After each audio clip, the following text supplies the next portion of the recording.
Hi everyone, this is Sam from Booredatwork.com, and today we're going to be talking about the Lenovo ThinkPad X1 Carbon. Now this is an upgrade from the X1 Carbon we all know and love, and a few major differences here. Not really major differences, minor differences, but noteworthy is the fact that this is actually thicker and weighs slightly more than the original X1 Carbon, as well as it does have a touchscreen, which I'm sure all of you have hoped that the X1 Carbon, the original X1 Carbon had. I know I did. Now, just functionality wise, the keyboard, still very useful, still the exact same keyboard, still the exact same processor, and exact same, hard drive space. Basically, overall specifications on these are very similar, if not exactly the same as your original X1 Carbon, with the major differences being thickness, weight, and the touchscreen.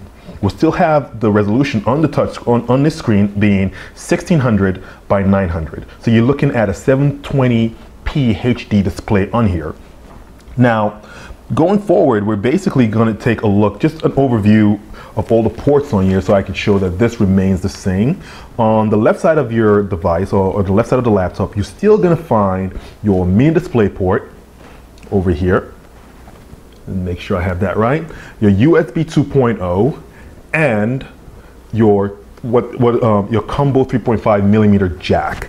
Now on the right side you have a USB 3.0, your airplane mode toggle, and your battery charging connector right here. On the rear of the device, you still have that optional SIM card slot for, I believe this is for your AT&T SIM card. I think this is still only compatible with the AT&T SIMs. I'll open that up. On the front of the device, as always, you still have the Lenovo and the ThinkPad logo, with the ThinkPad eye actually being lit up. Now, one point of note, I don't know if you can see this on there quite well, but just given the matte finish of the laptop itself, it really attracts a lot of smudges and a lot of fingerprints. So if you're averse to having smudges and fingerprints on your device itself, you might want to, try to look around and see if you can get a case for that. But to me, that really wasn't a big deal with this device. Now, responsiveness, I'm just going to show you how responsive this touchscreen, this capacitive touchscreen is. I'm just going to swipe that here. Now I'm going to basically launch a few apps. All right. Then I'm going to launch another. And then I'm going to launch another. And you can see how quickly those apps popped up. Now I'm going to basically slide through the apps I just opened, just so you can see how fast the app switching is on this device.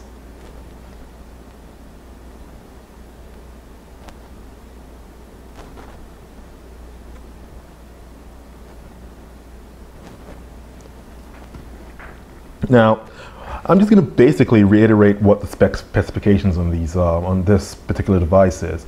Right here, the configuration we have, which is actually going to go for about 1400, I think around the 1350, 1400 mark, is simply a Windows 8 Pro operating system with a hard drive of 128 SSD. Now, this is an SSD of 128 gigs. However, when you look at the My Computer specs on here, you're going to see that this is actually 124 out of 150, because Lenovo have gone ahead and given you 150 total capacity and has left you about 124, which is 4 gigs shy of the advertised 128. But they come pretty close, so we can give them kudos for that. Now, RAM-wise, this device here, or this particular laptop, has 4 gigabytes of RAM. Now, from what I've seen online, you can actually upgrade this to 8. It says upgradable to 8. Now, the operating system is also upgradable between Windows 8 and Windows 8, or should I say Windows 8 regular, I guess a regular flavor or home flavor, and Windows 8 Pro. Now, on the hard drive side, I believe you can go between your 128 SSD and your 256 SSD. So spec-wise, this remains identical, or should I say internal-wise, this remains identical to your Carbon X1.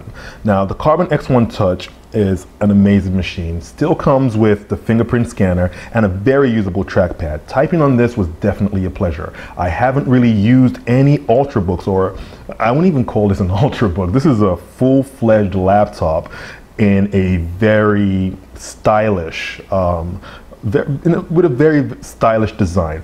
It's basically very geared towards those of you who wants a high-performing laptop and who want the look and feel of an Ultrabook. This delivers on every single promise it makes. Now, is there things that Lenovo could improve on? Definitely. Maybe it could, for the X1 Touch, it could actually have more than two configurations. Yes, you heard me right. That's only 2 configurations, 2 pre-built configurations. And those configurations, like I've listed, goes between having an i7 processor and your i5 processor builds. It goes between having your Windows 8 regular flavor against your Windows 8 Pro flavor. And you know, based on what you're spending here, you're still looking at, you know, one model for about $1,400 and the other a little less than $1,600. So all in all, more options would definitely be welcomed. And apart from that, there really isn't much you can complain about with this device. It's really impressive. The screen, in my opinion, seems just a slight bit dimmer than what I noticed on the original X1. But overall, this is a solid machine, delivers on all its promise, and if you love the X1 Carbon, you're gonna love the X1 Carbon Touch. Once again, this has been Sam for Booredatwork.com. Enjoy your entertainment.